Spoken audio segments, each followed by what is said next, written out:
Hi guys, so I'm going to start with the Mystical Shaman Oracle, and we have number 7, the child. And the child says, the child knows the way to joy and happiness. The child offers return of a second innocence, a time born of wisdom and not of naivete. The card allows you to correct your course and offers you a second chance. It brings you the possibility of redemption and entering heaven while on earth.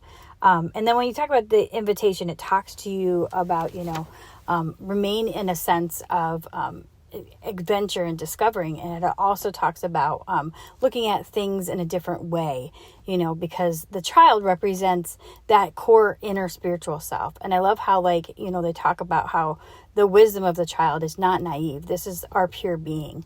And I just got chills. Whew. And this kind of reminds me of, the never-ending story, where, the childlike empress, when you name her or whatever. So it's kind of like remembering that child in you. So I feel like that's what we're bringing, whatever this means for you. I feel like that's the energy that we're kind of asked to be embracing, because a lot of times, we grow up, and then the moment we're born, the first breath we take, or, whatever, it's like, you're influenced by your surroundings, by your parents' parents, your culture, your surrounding. And that's why I have a firm belief in not sticking to one belief, right? I do like shamanism, though, because I feel like that is kind of the essence of the pure being. And every culture has a little bit of their flavor to it, but the essence is that feeling that inner self and really connecting to spirit that's in all of us. And then underneath that, I have a Liminal Forrest Oracle with past. And to me, this card speaks big on past connection, as far as heritage and ancestors, and even that past child self of yourself. So remembering who you were when things were innocent and you felt, free, and you, as a child, you expressed and you felt, and that's how you lived life. We didn't let all the other things kind of muddy things up and confuse us, right? It was all about being in our emotions and allowing ourselves to be in the moment, because that's all we had to do, right? And then I think through conditioning and through different circumstances that, are not our fault and not things that we've done to ourselves, that kind of shaped us in these other forms. So I think we're being asked to kind of go back to that pure state. And that's where true happiness is. They always tell you to work on your inner child, but this is what they're meaning, that pure essence of being that natural spiritual you. And then my first column, I have the 9 of Wands and I have the 7 of Pentacles. To me, this feels like, because sometimes the 9 of Wands, I like to think of 9 of Wands and 7 of Wands for some reason. And hey, there's maybe 7 and 9 mean something for you. I don't know. 7 and 9 together can mean spiritual evolution and completing a cycle. So I kind of feel like that's where we're at. And I feel like in a way, this is kind of like how this whole thing life. It's like we start out one way, we learn all these lessons, and maybe it's just to kind of interact and kind of progress in life. But, but we kind of have to go back, right? So together, what I feel like with the 7 of Pentacles, and the 7 of Pentacles here, I feel like this is kind of like success, and you've been working on something and there's going to be some success there. And with the 9 of Wands, I feel like the 9 of Wands is definitely like a spiritual stance that you're making. This is somebody who is confident in who they are spiritually and at the core. Your child self is comfortable. And I feel like I was listening to I Scry with Steph today, and she had mentioned about, the mother, the father, and the child, and that's what this feels like. Whoo, just got chills.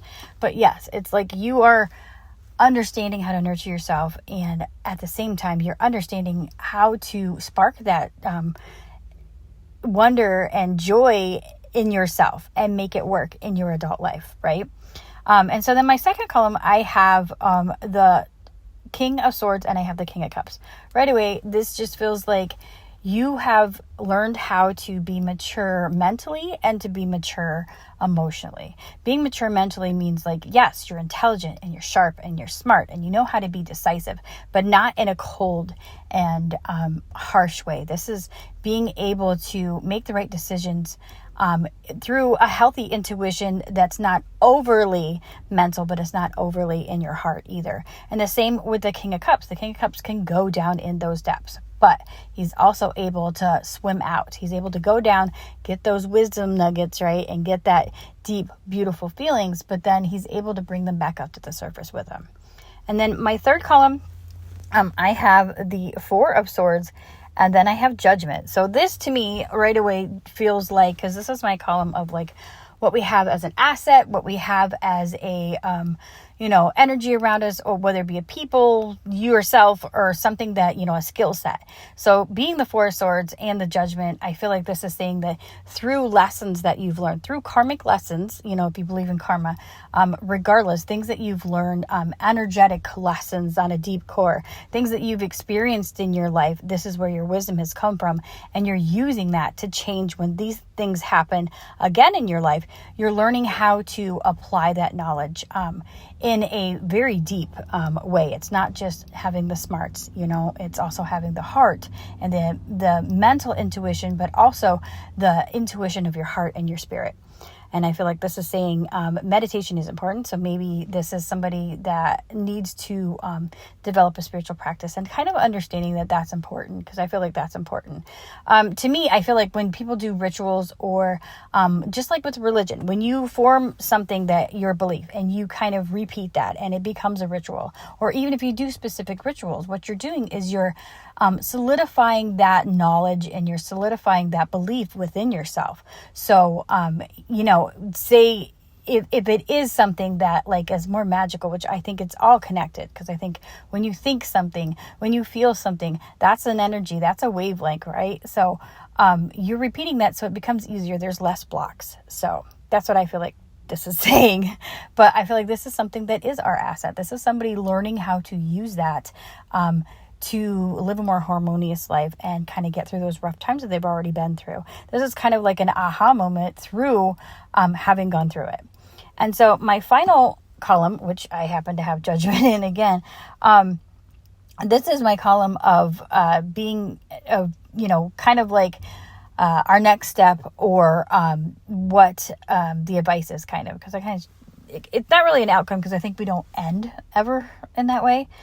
So I feel like with Judgment and the Two of Pentacles, I feel like this is somebody who is able to balance. But if you look at this card, this isn't just like somebody balancing, like juggling. This is somebody who, this little critter, I think it's an I don't know, but he's like sitting on this like little weak little branch, but it's got, even berries, which are the pentacles on each side. So it's kind of holding him up. And then he's got like a balancing stick. He's able to navigate his life because of the knowledge that he knows through the Judgment, right? That aha moment, that awakening, that remembering, or like I like to say, rediscovering. I always say that, like, that's why my title of my channel is Rediscovering April, because it is an awakening, but that's kind of how I feel like. It's like rediscovering ourselves, especially with that inner child. So with that mastery and understanding, you get to have that awe and wonder again. You get to have that blissfulness and allowing yourself to feel your way through life and allow your natural inner spirit to conduct you. And so the last two cards I have the Seer, which is number 45, which equals a 9, right? So that's where I'm getting that whole 7979.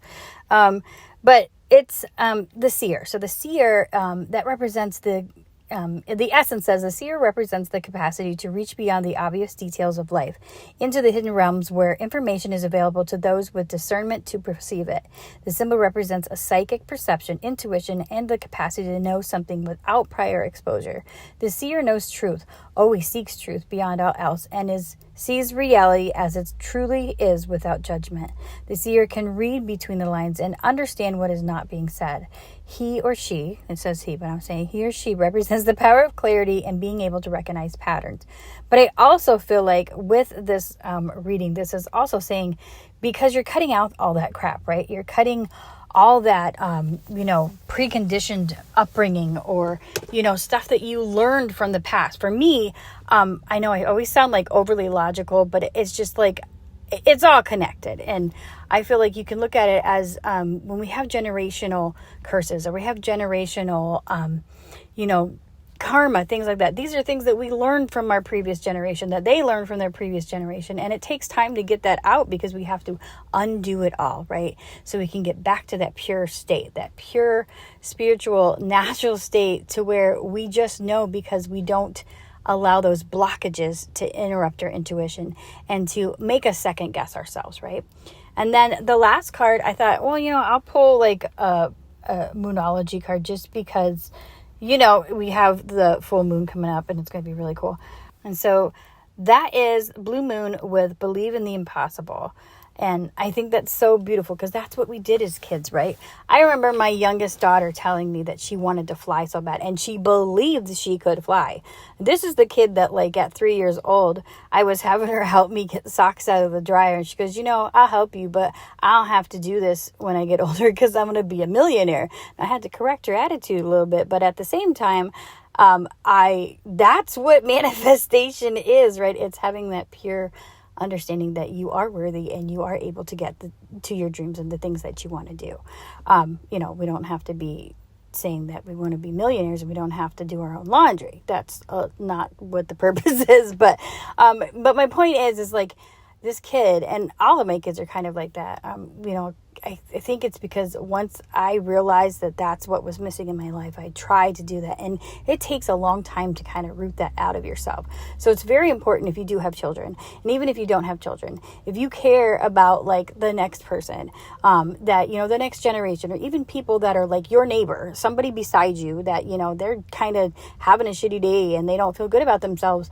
It's so important that, you live your life in this way. And even if you don't do it directly, but it inspires so many people. And that's how we change humanity. That's how we change things from being one way or another through the belief in the impossible and that inner feeling of bliss and knowing what real joy is and the fact that it is here. We just have to see it.